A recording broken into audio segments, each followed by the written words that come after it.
Բարև ձեզ հարգելի հեռուստադիտողներ, Եվրոմեդիայի տաղավարում զրուցելու ենք նժար սահմանադրական շարժման համահիմնադիր Նինա Կարապետյանցի հետ։ Շնորհակալ եմ, Տիկին Կարապետյան։ Ողջույն, ես եմ շնորհակալ հրավերի համար։ Տիկին Կարապետյան, սկսենք մեր զրույցը, փաստացի Հայաստանում, այսպես ձևակերպում են իրավապաշտպանները, փաստաբանները տալիս առաջին կին քաղբանտարկյալը։ Խոսքը Լիդա Անտաշյանի մասին է, ում կալանքը ոչխարփանման միջոցն է փոփոխվում, գնալով կալանքի ժամկետը երկարացվում է, ու անհասկանալի է ի վերջո ինչ ծանր հանցանք է այս կինը գործել, որի համար ու իդեպ փաստաբանները հազանգում են, որ փաստաբանների խոսքերն եմ բերում, որ բավականին վատ պայմաններում են այնտեղ իրեն վերաբերվում։ Ի վերջո ինչ ծանր հանցանք է գործել հետասարդ այս կինը, որ այսպիսի հալածանքների են կարելի ասել ենթարկվում։ Անկեղծ ասած, ես այդպես էլ չեմ կարողանում հասկանալ այդ որ գործողության համար է, որ իսկապես անհրաժեշտություն կար պահել կալանքի տակ կնոջը, իդեպ հիշեցնեմ նրանք ովքեր որ գուցե ավելի երիտասարդ են կամ շատ ուշադիր չեն հետևել process-ներին, նախորդ տարիներին, նախորդ իշխանությունների ժամանակ, որոնց ես պարբերաբար եւ հետեւողականորեն անվանել եմ հանցավոր ռեժիմներ, անգամ իրենց կառավարման տարիներին, երբ որ արդարադատությունը մեղմ ասած էլի բավարար չէր, մենք գրեթե չէինք ունենում, այսինքն կանանց կալանավորում էին բացառիկ, այն անհավանական բացառիկ դեպքերում։ Մնացած բոլոր դեպքերում կանայք մնում էին այնուամենայնիվ ընտրվում էր այլ խափանման միջոց։ Այս իշխանության օրոք սա իհարկե նոր ռեկորդ է։ Նիկոլ Փաշինյանը հանգիստ խղճով կարա ասի, որ նոր ոնց էր ասում աննախադեպություն է ինքը գրանցել եւ իսկապես ես չեմ կարողանում հասկանալ ինչ տրամաբանությամբ են շարունակում պահել այս կնոջը կալանքի տակ, որովհետև կալանքի տակ պահելու երկարաձգելու պատճառները մի քանիստ են։ Օրենքում նշված են, դա երկար փնտրել պետք չի, հա, եթե մարդը կարող է ազդեցություն ունենալ, այսինքն ենթադրվում է, որ Լիդիան այն մասշտաբի ազդեցիկ մարդն է, որը կարող է գալ ընթացքի վրա ազդեցություն ունենալ, օրինակ վկաների ցուցմունքները, որ գան փոխեն վկաներ, այդպիսի այդ մասշտաբի ազդեցություն ունեցող մարդ է, կամ կարող է փախուստի դիմել, կարող է ապացույցները, այսպես ասած, ոչնչացնել, բայց նախաքննությունը ավարտված է, դատախազությունը եւ քննիչները համարում են, որ բավարար իրենց կարծիքով բավարար հիմքեր կան մեղադրանքը պաշտպանելու համար դատարանում եւ ես չեմ կարծում, անկեղծորեն ես իրան չեմ ճանաչում, բայց չեմ էլ կարծում, եթե այդ մասշտաբի ազդեցիկ մարդ լիներ, հաստատ ես կճանաչեի։ Հետեւաբար կարծում եմ, որ որևէ հիմք չկա, որևէ հնարավոր, այսինքն բոլոր ցուցմունքները տված են, վկաները խոսել են, իրենց ասած այդ ապացույցները հավաքված են։ Քաղաքական կարծես քինախնդրություն լինի ավելի։ Սա ավելի շուտ գիտեք, այն ող հա էլի այն մանրախնդիր sense բան էլի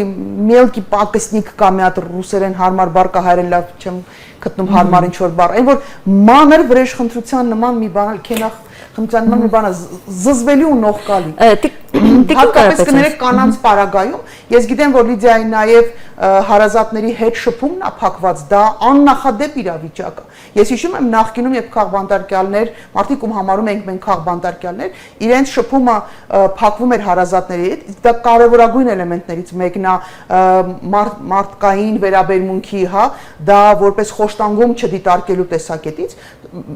անհապաղ բոլոր միջազգային կառույցները արձագանքում էին եւ համարում էին որ դա իսկապես աննորմալ երևույթ է։ Լավ նախաքննության համար անհրաժեշտ 2 ամիսը հասկացանք։ Փակեցիք, բոլորի հետ հանդիպումները փակեցիք, իրան էլ կալանքի տակ պահեցիք։ Բա հետո տրամաբանությունը ո՞րն է, բարոյականությունը, արդարադատությունը, արդարությունը այստեղ ո՞րտեղ է։ Տիկին Կարապետյան, դու այստեղ մի գործոն էլ հաշվի առնենք, որը ենթադրվում է որ պետք է այսպես հա իր ազդեցությունն ունենալ։ Այսօր իրավապահ համակարգում կանայք են հիմնականում դատախազը կին է, արդարադատության նախարարը, ի վերջո մարդու իրավունքների պաշտպանը կանայք են, ու գոնե այդ կանացի սոլիդարությունը թվում է թե պետք է գործեր, չէ՞ այս դեպքում։ Բայց պետական պաշտոնյաները պիտի առաջնորդվեն օրենքով եւ իրավունքով, սոլիդարությունը մի քիչ պետական պաշտոնյայի դեպքում մի քիչ վիճելի հարց է, բայց անգամ եթե միայն օրենքով եւ իրավունքով են եւ նախադեպերով են առաջնորդվում այս Դուզա ասում եմ ասի հարգարժան կանեք, բայց հարգանքի տեղ չեն թողել իրականության մեջ, նորից մենք խնդիր ունենք։ Այսինքն մենք բավականին լուրջ խնդիր ունենք, ես շատ ուրախ եմ, որ նայեցի իմ գոնե Facebook-յան էջում բազմաթիվ մարդիկ շատ տարբեր տեսակետներ ունեցող, շատ տարբեր ուղղություններից հա մարդիկ, այդ թվում նաև իրավապաշտպանները, այն փոքր թվով իրավապաշտպանները, որոնք մնացել են դեռ adekvatության մեջ, ես հեսա որ բոլորը արձագանքել են եւ ես շատ շնորհակալ եմ իրանց, որովհետեւ տպավորություն է ստեղծվում, որ մենք լինելով ապոզիցիա կամ այլ ուժեր լինելով ապոզիցիա ուղղակի իշխանություններին քննադատելու հերթական պատճառն են գտել, բայց սա դասակարգային հետապնդումների ձևաչափի մեջ է տեղավորվում այս խնդիրը, մասնավորապես հենց Լիդիայի հետ կապված խնդիրը, սա ուրիշ ոչ մի տեղ պետք չի տեղավորել, այսինքն առիթ չի իշխանություններին հերթական անգամ քննադատելու։ Սա կոնկրետ մարդու իրավունքների խնդիր է եւ սրան պիտի արձագանքեն հատկապես իսա ակնկալիքներ ունեմ, որ թեպետ արդեն ասացի, որ արձագանքել են, բայց նաեւ ավելի շատ դրա մասին խոսեն հանրային մարդիկ, իրավապաշտպանության ոլորտի մարդու իրավունքների պաշտպանն է, այսպես լուրջ դիտորդի դերում։ Շատ ամոթ է, որովհետեւ այս խնդիրը իսկապես պետք է բարձրաձայնել։ Գիտեք, նախորդ իշխանությունների ժամանակ ես ամեն անգամ երբ որ խոսում էի բանտերի մասին, բանտերի վիճակի մասին, ոստիկանության բռնի ուժի մասին, չգիտեմ, դատարանների անարդար լինելու մասին, իրենք վստահ էին, որ հավերժ են լինելու եւ դա իրանց չի վերաբերվել։ Եկավ ժամանակը, երբ որ նախորդ իշխանությունները իրանց մաշկի վրա զգացին, ինչ որակի բանտ էին թողել իրանք, ինչ որակի ոստիկանություն էին թողել եւ ինչ որակի արդարադատություն են թողել, որտեղ այսպես կտացնելով միացնում ու անջատում են բոլորին եւ չտեսնելու են տալի ամեն ինչ։ Հիմա այս բոլոր տիկնանց, տղամարդ կանց, ովքեր այսօր իշխանություն են, ես նույն կոչն եմ անում։ Ժողովուրդ, լավ մտածեք, դուք հավերժ չեք կարող լինել։ Լավ մի անգամ էլ ենթադրենք բախտներդ բերեց, մի անգամ էլ կարողացաք կազմակերպեք, վերընտրվեք, ենթադրենք, բայց ինչ որ մի պահ գալու է, որ դուք գնալու եք, չէ՞։ Ձեր մեջից լինելու են մարդիկ, ովքեր պատասխանատվության են ենթարկում։ Այսօրվանից մտածեք բանտերի մասին, չգիտեմ, ոստիկանության որակի մասին, դատարանների մասին, որովհետև դուք գալու եք լացուկոցով, ասեք լտեսեք, այս դատարանը անարդարացի ինչ որ process-ներ է իրականացնում։ Իհարկե իրականացնում է, որպեսզի ինքը չլինի անարդար դատական համակարգ, արդարադատության համակարգը անարդար չլինի, դու պիտի միջոցներ ձեռնարկես։ Այս այն process-ն է, որը որևէ մեկը իր վրա այդ պատասխանատվությունը չի վերցրել։ Ու այսօր բոլոր նախորդ իշխանության ներկայացուցիչները դեն շատ վրթոված խոսում են այս համակարգերի չլինելու մասին կամ չհամապատասխանելու մասին։ Է համապատասխանացրել եք դեր ժամանակ, հիմա այսօր եկել եք դժգոհում եք, այդ ես կարամ դժգոհեմ, որովհետև բոլորի ժամանակ հերթով դժգոհել եմ։ Բոլորի ժամանակ ասել են, որ բոլորի հերթով դռները եկել ծեծել են, ասել են Ժորժ ջան, այս բարեփոխումները ուղղակի անհրաժեշտ են մեզ։ Այնպես որ սա, գիտեք, այն շպրտած բումերանգ որ իրանց հաստատապես վերադառնալու է, այն ինչ որ մենք տեսնում ենք այսօր, սա չի կարող չվերադառնալ իրանց, այնց որ ինչ ասեմ, Լիդիային համբերություն, առողջություն, բոլոր քաղաքական քաղբանտարկյալներին իհարկե ծով համբերություն, բայց պիտի իմանան, որ ժամանակները իհարկե փոխվելու են եւ այս process-ն էլ պիտի այլ բնույթ ստանա։ Տիկին Կարապետյան, այսօր Հայաստանում շատ կան քաղբանտարկյալներ, քանի որ իշխանությունները ասում են այսօր մեր իշխանության օրոք Հայաստանում չկա քաղբանտարկյալ։ Գիտեք, քանի անգամ եմ ես այդ տեքստը լսել ու քանի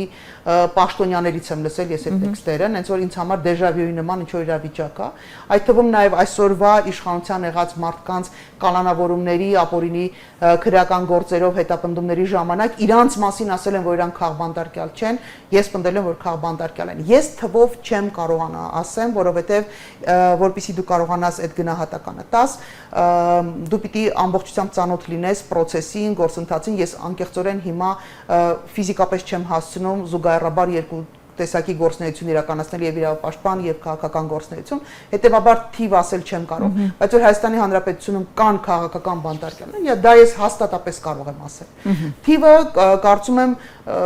ճիշտ կլինի, որ իդեպ հետաքրքիր առաջարկ էր հնչել, ես այսօր ինտերվյուներից մեկը նայում էի, Լևոն Զուրաբյանն էր խոսում, ասեց, որ նախկին քաղբանտարկյալներից Վարդանը Հարությունյան ամենաերևի հնաբնակներից մեկը արդարը այս իրավապաշտպան ոլորտի հնաբնակներից մեկը առաջարկել էր ստեղծել մի յուրահատուկ թիմ, որտեղ կհավաքվեն մեր պետության ներսում հեղինակություն ունեցող, անբասիր հեղինակություն ունեցող մարդիկ եւ որոնք կաշխատեն այդ ցուցակների վրա եւ անընդհատ update կանեն, որովհետեւ դա իսկապես թվերը գնալով ավելանում են ու յուրաքանչյուր առանձին դեպք իսկապես գնահատականի արժանի է, որովհետեւ խոսքը գնում է նախ մի կողմից խոսքը կոնկրետ մարդու մասին է ու մարդու նկատմամբ կոնկրետ անձի նկատմամբ հետապնդումների մասին է, մյուս կողմից մեր պետությանը հասցրած վնասի մասին է, որովհետեւ ամեն նոր քաղբանտարկյալի հետ մեր պետության ինդեքսը ուղղակի անկում է ապրում։ Այլ խնդիր է, որ նրանք ովքեր որ այդ անկումը պիտի գրանցեին, այդ թվում մեր միջազգային գործընկերները, տենց ոնց հասկանում եք, լրության են մատնել, հա, ու չտեսնելու են տալիս։ Այ ոնց փակեցին իրենց աչքերը։ իրենք ունեն շատ հստակ պետքա պատկերացնել յուրաքանչյուր միջազգային իրավապաշտպան կառույցները մի քիչ ուրիշ կարգավիճակ ունեն, ես դեռ ակնկալիք ունեմ, որ իրենք այդքան աչք չեն փակի, իրանք ստիպված կլինեն արձագանքել, բայց եթե նախկինում դեսպանատներ կային առանձին, որոնք բաներ էին, հա, զեկույցներ են հրապարակում, ինչ որ հայտարարություններով են հանդես գալիս, իրենց լռությունը շատ պարզ է, տեղ ուրիշ բան պետք չի ման գալ։ Իրենք ունեն իրենց հետաքրքրություններն ու շահերը, եւ իրենց հետաքրքրություններից է բխում այսօր ինչ որ հարցերի շուրջ, որոնց վերաբերյալ իրանք նախկինում էս անասելի աղմուկ կանեն, այսօր ուղղակի լռելը բխում է իրանց պետական ինչ որ հետաքրքրություններից, շահերից, ծրագրերից ու մնացած ամեն ինչից։ Շատ ավելի կարևոր է այն ինչ որ առաջարկում է Վարդանը Հարությունյան նախկին քաղաքապետարներից եւ իրավապաշտպան, ես կարծում շատ ավելի ողջամիտ է, մենք մեր համար պիտի որոշենք, մենք պիտի դադարենք ուրիշի ձեռին նայելու, ուղղակի վիրավորական է, ես շատ վիրավորված եմ ինձ զգում, որ ժամանակին ոչ թե որովհետև ես շատ սիրում եմ նախորդ իշխանություններին, դրա համար եմ նեղվում, որ իրանց քննադատում են, սրանց չէ, այլ ես ուզում եմ հասկանալ այդ վարքագիծը իրանք հասկանում են, օրինակ պետության, մեր պետության համար ինչ աստիճանի կործանարար կլինի, բայց էլի վերադառնալով սա իրանց հետաքրքրություններն է, իրանց խնդիրները, ու մենք պիտի մեր լուծումը գտնենք, ու մենք պիտի մեր այդ խմբերը շատ լավ առաջարկա, ես էլ պատրաստ կնեմ ամբողջությամբ սատարել, օգնել, ինչով որ կարիք կլինի, որովհետև դա իսկապես շատ կարևոր process է։ Մենք պիտի մեզ համար որոշենք, թե ինչն է մեզ համար ընդունելի, ինչը չէ։ Ինչ որ ես երկար ժամանակ ասում եմ, պետք չի նայել ուրիշի ձեռին, սпасել ուրիշից օգնություն, այո, պետք է գործ անել ներսում։ Ամենակարևոր բանը, մենք մեր հասարակությանը պետք է սովորացնենք պատասխանատվություն ստանձնել, որոշումներ կայացնել, պատասխանատվություն ստանձնել եւ գնալ մեր որոշումների հետևից։ Սա միակ տարբերակն է այս վիճակից դուրս գալու։ Տիկին Կարապետյան, լավ, այսքան դժգոհում ենք, հա, գործող արդարադատությունից, իրավիճակի ստեղծված թե արտաքին հարցերով նաև, բայց մենք տեսնում ենք, որ ամեն դեպքում Նիկոլ Փաշինյանին հաջողվում է իր շուրջը, երբ որ գալիս է ընտրությունների պահը, կոնսոլիդացնել հանրությանը։ Ամենավերջին դեպքը վաղ շաբաթը, ինչ ցույց տվեց սա։ Արդյոք սա իրականության արտացոլումներ, քանի որ որպես այդպեսին չեն վիճարկել ընտրությունները։ Իրանք այս process-ում իրանք տոտալ պարտություն են գրել։ Այո, ֆորմալ առումով, ասում օրենքի տառեն համապատասխան, իրանք ամենաշատ ձայն հավաքածն են։ Բայց եկեք մի հատ թվերով նախ իրադարձությունները, որոնք տեղի ունեցան մինչ այդ պահը։ Ուրեմն կար Վաղարշաբաթ համայնքը, որին արհեստականորեն միացրեցին եւս մեկ համայնք, Խոյ համայնքը, որի ղեկավարը իրանց տեխնացուն էր։ Պարզա չէ, որ եթե քո տեխնացունը տեղից է, այդ համայնքն է բերում միացնում ես, այն մարդը իր ձայներով գալիս է այդտեղ։ Պարզա չէ, որ դա ադմինիստրատիվ ռեսուրս է դա։ Այսպիսի խայտարակություն, եթե սա լինեն նախկինում, ես հիմա պատկերացնում եմ Դանիել Հովհաննիսյանները ինչ էին արել, պատե-պատեին տվել բոլորին։ Բայց ասմանտրություններից առաջ բերեցին միացին, ծպտումները ոչ մեկի դուրս չի գալի։ Լավ, հենց էլ մի կողմ դնենք։ Մենք ունենք Վաղաշաբաթում ունենք ավելացրածով հետը 70,000 մոտավորապես, նո տենց կլորացրած թվով եմ ասում, 70,000 ձայներ։ Ընտրությանը մասնակցել են ընդամենը 35-ը։ Ասել է թե 50%-ը ասում են, որ մի քիչ ավելի պակաս, այդ վերջնական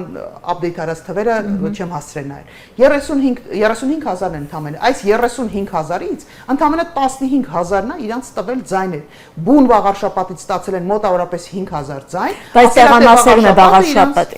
Էջմիածնի ինտրատեղամասերում էլ,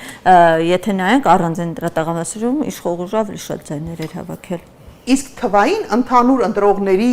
քանակից, այսինքն 70,000 ձայն ունեցող մարդկանցից իրանք ընդամենը այնտեղ մոտավորապես մի 20%-ի չափ ինչ որ ձայն են հավաքել։ Իշխող ուժը ընդամենը 20% ձայնով է եկել իշխանության, հասկանում եք, իրանք կարողանում են մաքսիմում, այն որ բոլոր ռեգիոններից վերում հավաքում են ընտրարշավին մասնակցել են տալիս, չգիտեմ, այդ ցույցերին, երթերին իրանց մասնակցում են, միտինգներին մասնակցում են, բոլոր իրանց գլխավոր դերակատարներին վերում են, լցնում են այդ փոքր տարածքի մեջ ու կարողանում են հավաքել բոլոր ձայների ընդամենը 20%-ը, տեղի հաղթանակը որն է, դա խայտարակությունն է։ Այնպես որ դա, հա, եթե վերցնում են մասնակցածների թվով այնտեղ 40 ինչքան է ստացվում, բայց по ֆակտу դա ընդամենը 20%-ն է եղել ձայների։ Բայց ամեն դեպքում մարդիկ ավելի գերակշռ մասը հենց իրենց է ձայն տվել։ Գերակշռ մասը չի մասնակցել ընտրություններին։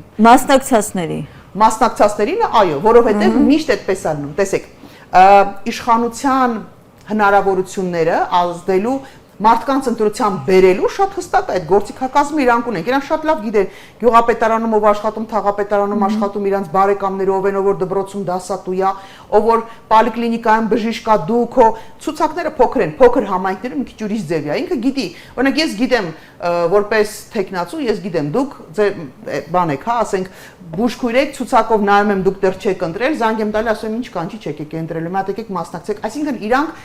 միջոցներ ունեն բերելու մարդկանց, սա ինչ է նշանակում, որ իշխանությունը ցանկացած պարագայում, ինչ որ իշխանությանը ընտրող մարդիկ ցանկացած պարագայում գնալու են եւ ընտրելու են։ Ամենակարևոր հարցը, որ այն մարդիկ, ովքեր հիասթափված ու հուսահատված են, իրանք գնան մասնակցեն process-ին։ Դա այն ընդդիմության սխալն է, որ չկարողացավ այդ մասը բերել եւ նաեւ երկրորդ հարցն էր դա վաղարշապատի հետ կապված, որովհետեւ ինձ համար գոնե, որպես այդպեսին ընդդիմադիր նոր առաջարկ հասարակությանը չի արվել։ Այնտեղ կային բոլոր այն հին ուժերի, որոնց կներեք, այս ժողովուրդը հոգնեց մերժելով։ Ես հասկանում եմ, որ իրանք չեն ընդունում իրանք մերժված լինելու փաստը։ Ոչ մեկ չի ընդունում նախկիններից ոչ մեկ չի ընդունում իրանք մերժված լինելու փաստը։ Եվ դա պատճառը, որ ամեն անգամ գալիս են, չգիտեմ, գուցե եւ փեշով փող են թափում այնտեղ, փորձում են ինչ-որ process-ներ իրականացնել, գեներացնել, բայց ժողովուրդը չի ուզում իրանք ընտրելու, հասկանում եք թե չէ։ Եթե նոր մարդիկ չեն եկել, իսկ նոր ուժերը մեծամասամբ առանձին բացառությունները մի կողմ դրած, ուղղակի այդ ռեսուրսները չունեն մասնակցելու նաեւ լոկալ տեղային ընտրություններին, որովհետեւ դա ժամանակ է, դա մարդկային ռեսուրս է, դա նաեւ ֆինանսական ռեսուրս է, նոր ուժերի տեսանկյունից դա բավականին բարդ process է, որովհետև բոլոր նորերը, նորից առանձին բացառություններով, որոնք անսահմանափակ ֆինանսական հնարավորություններ ունեն, մնացած բոլորի ռեսուրսները բավականին փոքր են եւ սուղ են, այդպես չեն կարող մասնակցել բոլոր տեղերում։ Այնպես որ ես չեմ կարծում, որ սա մի եսի ինչ դարակազմիկ հաղթանակ է։ Բայց դե իրենք ներկայացնում են եւս ու ավելին ասում են, որ սա եւս ժողովրդին ինձ մեկ անգամ մանդատ տվեց, որպեսզի եկեղեցու թեմս գործողությունները ավելի լավ են արել, կասեր հայտնի դասականը ազգային ժողովի իր ելույթներից մեկի ժամանակ ասված բառերով որևէ մեկը իրենց նման մանդատ չի տվել եւ որևէ մեկով իր նման մանդատ կտա, պիտի հասկանա, որ ինքը հանցակից է դառնում Նիկոլ Փաշինյանի հակասահմանադրական, հակաիրավական, հակակոնվենցիոն process-ների։ Նիկոլ Փաշինյանին քիչ է, որ ինքը հակասահմանադրական գործողություններ անում։ Այն process-ը, որ ինքը գեներացնում է հայ առաքելական Սուրբ եկեղեցու դեմ, դա հակասահմանադրական process է, մարդիկ պիտի իմանան։ Եթե դա հակասահմանադրական է, հետևաբար դա նաև հակաիրավական process է։ Այսինքն դա քրեորեն պատժելի process է։ Նիկոլին քիչ է, որ ինքն այդ process-ի մեջ մասնակից դառնա։ Ինքը բոլորին փորձում է հանցակից դառնել, որ ասում է իրար հետ մի գործով են գնացել, իմանան, որ если что, սաղ դատվելու են ու այդ իրանց մեջ այդ թիմակիցների մեջ նաև գեներացնում է այդ զգացումը, թե ինչի իրանք պիտի Նիկոլի համար տենց պայքարեն ու իրանց պատեպատ տան։ Մի դարեք հասարակ շարքային քաղաքացին պիտի իմանա, ժողովուրդ, սա ձեր խաղը չի, ձեր կռիվը չի, դուք գործ չունեք, ձեզանից պահանջվում է մի բան, մնալ adekvatության մեջ, մարդ մնալ, օրենքից դուրս գործողություններ եւ ձեր բարոյականության դեմ գործողություններ չանել, կարելի է համաձայն չլինել կաթողիկոսի կամ առանձին հոգեվորականների հետ։ Ես ինքս հաշտ չեմ եղել ու էլի 1000 հատ հարց ունեմ տալու բազմաթիվ հոգեվոր հայրերի, բայց դա չի նշանակում, որ կարելի է թույլ տալ կազմաքանդել հայ առաքելական եկեղեցին։ Տիկին Կարապետյան, բայց վաղաշաբաթին իր աչքի առաջ ունի, չէ՞, ու շատ հստակ տեսնում է, թե գործող ուժը, քաղաքական ուժը, ինչ քաղաքականություն է վարում կաթողիկոսի եկեղեցու նկատմամբ։ Ու այդ ամենը աչքի առնելով, ինչպես ինչ տրամաբանությամբ է շարժվում, որ էլի գնում ու իշխող ուժին ձայն է տալիս, հստակ էս ամենը իմանալով։ Շատ պարզ։ Մի մասը արդեն խոսեցինք, այդ են մարդիկ են, ովքեր ինչ որ կերպ պետական կառույցների հետ կապ ունեն, օրինակ դպրոցի դասատու են, կամ պոլիկլինիկայի բժիշկ են, կամ մանկապարտեզի դայակ դաստիարակ են, կամ ադմինիստրացիայում ինչ որ աշխատանք ունեն, կամ ինչ որ ձևի փոխկապակցված են մեկը մյուսի հետ, կամ տենդերներին մասնակցում են, այդ մասան է։ Մյուս մասան են մարդիկ են, ովքեր որ ակտիվորեն նայում են H1-ը, օրինակ, որովհետև H1 նայողի, ես ամեն անգամ այդ նույն անեկդոտն եմ պատում, ինքը շատ հին է,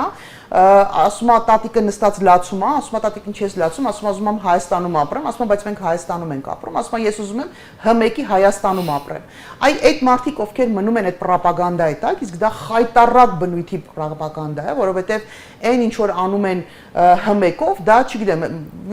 համեմատելի է միայն Գեբելսյան պրոպագանդայի հետ։ Այն ոճը, որով իրանք աշխատում են, դա խայտառակություն է։ Իհարկե մարդիկ, ովքեր որ իմ ձեր ու երիլ շատ մարդկանց նման չունեն այլ աղբյուրներից տեղեկություններ, առաջի ձեռքից, հա, ինսայթ տեղեկություններ չունեն, բարձր որ այդ մարդիկ մնալու են այդ պրոպագանդայի տակ, շատ նորմալ է, դա մեղադրելու չի։ Հետևաբար մարդիկ եւ նաեւ մյուս թևն են, այն որ երբ որ բերում են սև ու սպիտակի ընտրության մեջ նախկինները թե ներկաները, կներեք ժողովուրդը նորից պիտի ասեմ, 1000 անգամ նախկիններին մերժել է ու նորերին էլ պատրաստ է մերժել, բայց ասում եմ գնացեք, վաղ շաբաթում առաջարկ չեղավ, երրորդ ուժի նոր բնույթի, նոր բովանդակություն, այդպես էլ չեղավ։ Այնպես որ մարդիկ ուղղակի այս տրամաբանությամբ գնում են շարունակում են ընտրել։ Եթե 26 թվականի ընտրություններին իսկապես չեղավ առողջ, տեսանելի առողջ եւ վստահություն վայելող թիմ չներկայացավ, կոնսոլիդացված ցանկալի է իհարկե թիմ չներկայացավ, մենք էլի այս նույն պատկերն ենք ունենալու։ Սա իդեպ ասեմ նրանց ովքեր որ կարծում են որ կարող են այսպես բան անել, հա, տենց փոքր ուժերով կամ հին ուժերով ինչ որ process-ներ գեներացնել։ Սա նախերգանքը կարող է դիտվել 26 թվականին։ Ոչ մի նախերգանք չկա, որովհետև բոլոր նրանք ովքեր հետևել են երկար տարիներ ընտրությունների process-ների շատ լավ գիտեն, որ լոկալ ընտրությունները իրենք էականորեն տարբերվում են համապետական ընտրություններից, շատ մեծ տարբերություն կա։ Լոկալ process-ներում ավելի շատ դերակատարություն ունեն անձնական կապերը, խնամի ծանոթ բարեկամ, չգիտեմ, տենց խավոր սանիկ այդ հարաբերությունները, ինչ որ հեղինակություններ, թաղը, այս թաղում կամ ոնց որ Գյումրիում եղավ, դա էլ յուրահատուկ միջավայր է, որտեղ հեղինակություններն են, կարող է այդքան էլ լավ կերպարներ չէ, բայց հեղինակություն են։ Այդ տենց են ընտրում ռեգիոններում, համապետականի պայմաններում լրիվ ուրիշ խաղի կանոններ են աշխատելու եւ հետեւաբար բոլորովին 100%-ով չի կարելի ասել, որ մենք այս նույն պատկերը կունենանք։ Ոչ մեկ չի կարող վստահ լինել, որ ինքը 100%-անոց հաղթանակ է ունենալու։ Նույնը վերաբերվում է Նիկոլ Փաշինյանին եւ իր իստերիան, իր այդ, չգիտեմ, փաստաբաններին, պոլերին, ասֆալտին փռելով տանելը մի հատ գրառման համար անտրամաբանական կամ այս աղջկան պահելը կամ չգիտեմ էլի բազմաթիվ գործեր հարուցել այդ լկտի պահվածքը որը կամ գալ բլոգերների ստուդիայից շտատիվ տանելը այս ամեն ինչ իր իստերիայի որտեղ գիտեք ինքը 1000 տարի մասնակցում է ընտրություններին 1000 տարվա փորձ ունի այդ մարդը Նիկոլը եւ հետեւաբար ինքը շատ լավ է հասկանում որ ինքը հիմա պարտված է հիմա միակ բանը որ ինքը կարա անի այդ իրա տենց ուժի ցուցադրումն է էլի այդ իրա մաչո վիճակի մեջ բերելը որ հասարակության մեջ տենց տպավորություն ստեղծի որ սա երևի ուժեղ է որովհետեւ կա հասարակության մեջ նաեւ մի հատված որոնք մարդկանց որոնք ձգտում են ուժեղին ձայնը տալ, հա, ով որ ավելի տենց երևացող ու տեսանելի կնե։ Սա վախի դրսևորում է։ Իրա վրա վստահ մարդը երբեք այսպիսի շարժումներ, այսպիսի հիստերիկ ելույթներ ու գործողություններ ինքը չի անում։ Ինքը ուղղակի իր ճանապարհով, իր վստահ ինքը իր ճանապարհով շարունակում է գնալ։ Շնորհակալ եմ ձեզ Կին Կարապետյան զրույցի համար։ Ես հիշեցնեմ, որ մենք Նժար սահմանադրական շարժ։ Հարգելի աստատիտողներ, ես հիշեցնեմ, որ մենք զրուցում ենք Նժար սահմանադրական շարժման համահիմնադիր Նինա Կարապետյանցի հետ։ Շնորհակալ եմ հետևելու համար, կհանդիպենք։